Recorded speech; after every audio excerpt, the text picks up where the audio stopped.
Wait, you may be asking? I thought the next video was going to be on the Dungeon Guardian. And to that I respond, I thought so too. But as it turns out, my video on the Dungeon Guardian is taking quite a long time to make, so in the meantime, I figured I'd get a different video out. But I guess I can give you guys a little teaser and say that it took 45 minutes and 30 seconds to defeat the Dungeon Guardian with an umbrella. Make of that information what you will.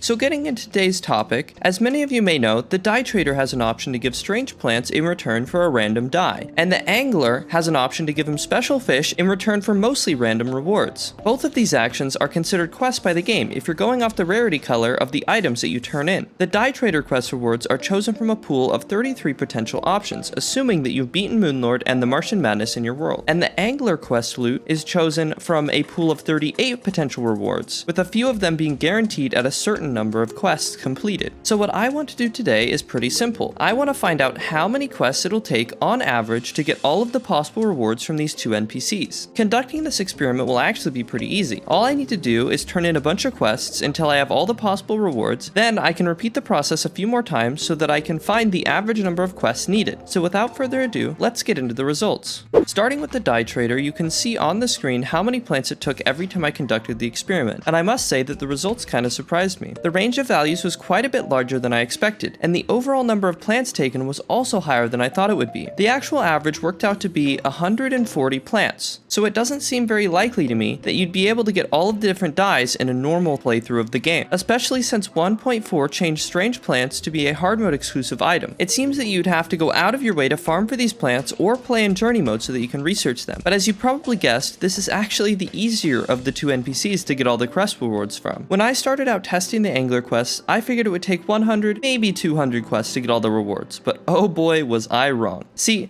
there's actually two different loot tables for the angler quest rewards. The first loot table has all of the rare rewards and is chosen from first, but if none of these items are landed on, then the loot will be chosen from the second table, where all the furniture is located. On the second table, you have a 1 in 70 chance of getting a random furniture item. Otherwise, it'll just give you a potion, and this is all fine and good. Most of the time, you won't get any of the items from the first table because they're super rare, so then you'll just end up getting potions and occasionally a furniture item. However, the problem arises when you start completing more quests. See, at 50, 100, and 150 quests completed, the probability to get the items from the first loot table is multiplied by quite a substantial amount. This means that after 150 quests, the odds of you getting an item from the second loot table is actually quite low, because most of the time you'll just get one of the rarer items from the first loot table. After I realized this, I started keeping track of every time I got an item from the second loot table after 150 quests were completed, and I found that I was only getting an item from this table around 1 in every 50 quest rewards. Using this information, we can take the 1 in 70 chance of getting a furniture item from the second loot table and multiply that by the 1 in 50 chance of landing on the second loot table, and we find that it takes around 3,500 fishing quests just to get one furniture item, and there's actually 12 of them.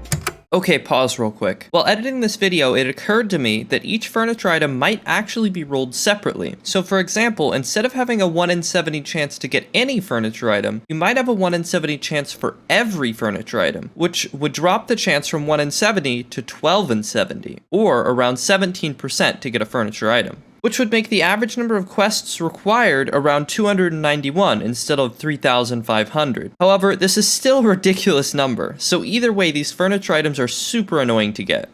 Now, I was lucky enough to get 7 of the furniture items before I reached the 150 quest mark, but after this point, I did another 800 fishing quests without getting a single piece of furniture, let alone the 5 I was still missing. So, to save my sanity, instead of finishing the test, I used the math, and I found that it would take around 18,000 fishing quests to get every item that I was missing, and that is kinda ridiculous. I then decided to restart at 0 quests, and the second time around, I only got 5 of the different furniture items within the first 150 quests, which means that this time, mathematically, it would have taken me 24,500 fishing quests to get all of the remaining furniture items. And seeing as you can only complete one fishing quest in a Terraria day, it would have taken me around 9,800 hours of playtime in a normal playthrough to get to this point. So in conclusion, getting all of the quest rewards is just about impossible. The die trader is pretty easy. If you spend a decent amount of time farming for the strange plants, you should be able to get all of the different rewards. But the angler, on the other hand, is just about impossible to complete, unless you want to spend thousands of hours trying to get the last few pieces of furniture. And I don't know about you, but that doesn't sound very fun to me. If you guys enjoyed this video and would like to see more, consider subscribing to be notified when I upload videos in the future. I'm still working on my Dungeon Guardian video, and it should be finished in a week or so. So if you don't want to wait that long, you can head over to my Twitch where I stream 4 times a week. But with that out of the way, thank you for watching, and I will see you guys next time.